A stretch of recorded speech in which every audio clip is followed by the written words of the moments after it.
வணக்கம் அன்பு மக்களே. இந்த பதிவில் நாம் பார்க்க இருப்பது இந்த 2020 ராகு பயிற்சியில் பொதுவான செயல்பாடுகள் மற்றும் உலகளாவிய நிகழ்வுகள் மற்றும் ஜாதக பரிகாரங்கள் பற்றி இப்பதிவில் நாம் விரிவாக பார்ப்போம். இந்த பதிவை பார்க்கும் கேட்கும் அன்பர்கள் யாவரும் லைக் செய்து சப்ஸ்கிரைப் செய்து பகிர்வது நல்லது. இந்த 2025 ராகு பயிற்சி சூதிர உலகத்தில் ஒரு உண்மையான யாவரும் எதிர்பார்க்கும் நிகழ்ச்சியாக இருக்கிறது. ராகு பகவான் ஒரு மர்மமான கிரகமாக கருதப்படுகிறார். ராகு கிரகம் ஒரு ராஜேந்திரன் மற்றும் அரசலுக்கான கிரகம்.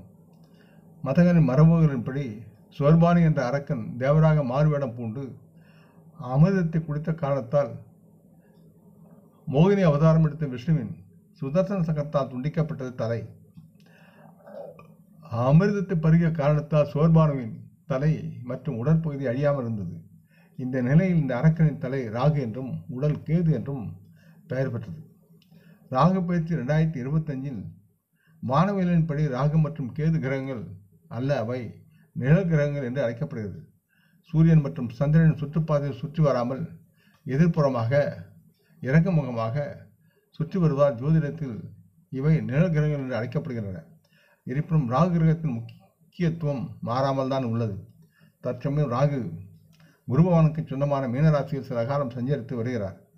இப்பொழுது அவர் மே 18, 2022 மாலை 5:08 சனியின் கட்டுப்பாட்டில் உள்ள கும்பராசியில் நுழைகிறார். ராகுவின் சஞ்சாரம் பொதுவாக ஒரு ராசியில் 18 மாதங்கள் நீடிக்கும். சில சோதிடர்கள் ராகு ரிஷபத்திலும் மற்றவர்கள் மிதுனத்திலும் விருச்சிகம் மற்றும் தனுசு ராசியிலும் ராகுவின் தாழ்ந்த அறிகுறிகளை தருவதாக கருதுகிறார்கள் என்று நம்புகிறார்கள். கேந்திரம் மற்றும் திரிகோணத்தின் அதிபதிகளுடன் ராகுவும் கேதுவும் நல்ல நிலையில் இருந்தால் அவர்கள் ராஜயோக காரணியாக மாறுகிறார்கள்.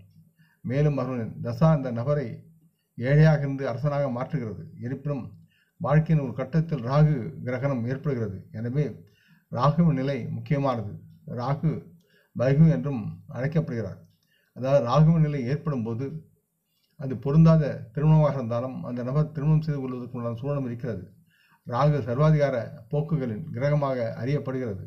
இது ஒரு தலை மற்றும் உடற்பகுதி இல்லை. எனவே இது சிந்திக்க பயனுள்ளதாக இருக்கும். மேலும் ராகு பாதித்த நபர்களுக்கு வலுவான மூளை உள்ளது. அவர் அனைத்து பிரச்சனைகளுக்கும் எளிதான தீர்வுகளை கண்டுபிடிப்பதில் வெற்றி பெற்றுள்ளார். இருப்பினும் அவர் தங்கள் பணிகளை முடிக்க கடினமாக உழைக்கிறார். கிரக நிலைகள் சாதகமாக இல்லாவிட்டாலும் நாம் எண்ணங்களை தவிர வேறொன்றும் இல்லை. ராகுவின் திறமையான இயல்பு அவரது இருப்பு அவரை ஒரு நல்ல ராஜேந்திரி ஆக்குகிறது. ராகு சூதாட்டம், பந்தயம் மற்றும் லாட்டரி விளையாட்டுகளில் வெற்றியை கொண்டு வந்து சேர்க்கிறார். அவர் ஒரு சாதகரை ஒரு சாதாரண சூழ்நிலையில் அறிவை பெறுவதற்கான பாதையில் கொண்டு செல்ல முடியும். இன்றைய நாள் தகவல் தொழில்நுட்பத்தில் ஒன்றான ஒரு சூழலை தருகிறார். மேலும் இந்த பகுதியில் ராகுவின் தாக்கம் வலுவாக உள்ளது. ராகுவின் சிறப்பு என்னவென்றால் அவர் தொடர்ந்து பிற்போக்குத்தனமாக நகர்கிறது. இந்த வழக்கத்தில் எந்த ராசியிலும் முன்னேறுவதற்கு பதிலாக அவர் முந்தைய நிலையில் இருந்து திரும்புகிறார். உதாரணமாக ராகு முன்பு மீனராசி இருந்தால் அவர் இப்பொழுது மேஷத்துக்கு செல்வதை விட கும்பத்தை கடக்கவே முன்வருவார். சில அறிவார்ந்த சோதனைகள் ராகுவின் எந்த பார்வையும் கருத்தில் கொள்வதில்லை. இருப்பினும் சில அறிஞர்கள் ஜோதிடர்கள் ராகுவின் 5வது மற்றும் 7வது மற்றும் 9ஆம் பார்வைக்கு முக்கியத்துவம் கொடுக்கிறார். இது திரிகோண இடங்களாக இருக்கின்றன. இருப்பினும் ராகு தங்கியிருக்கும் வீட்டில் சில பலன்களை அறுவடை செய்கிறார் என்பதும் அவர் கொடுக்கிறார் என்றும் ஜாதகர்கள் நலமாக வாழ்கிறார் என்பதும் கருத்தில் ஏற்றுக்கொள்ளக்கூடிய ஒரு சூழலாக இருக்கிறது. ராகு பயிற்சி 2025 பொறுத்தவரை ராகுவின் பயிற்சி பொதுவாக 3வது, 6வது மற்றும் 11ஆம் வீடுகளில் மிகவும் பொருத்தமானதாக நம்பப்படுகிறது.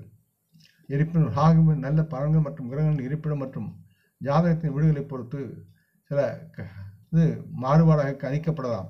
ராகு பயிற்சி 2025 சிறப்பு பார்வையில் கும்பம் 2022 ராகு சஞ்சாரம் உங்கள் ராசியின் அடிப்படையில் உங்கள் வாழ்க்கையை எவ்வாறு பாதிக்கும் அல்லது சாதிப்பீர்கள் என்பதை நீங்கள் அறிந்து கொள்வதற்குண்டான பதிவுகள் அடுத்தடுத்து வருகின்றன. அதை பார்த்து நீங்கள் நலமாக வேண்டும் என்று கேட்டுக்கொள்கிறேன்.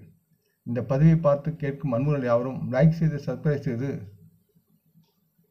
பகிர வேண்டும் என்றும் கேட்டுக்கொள்கிறேன். நன்றி, வணக்கம்.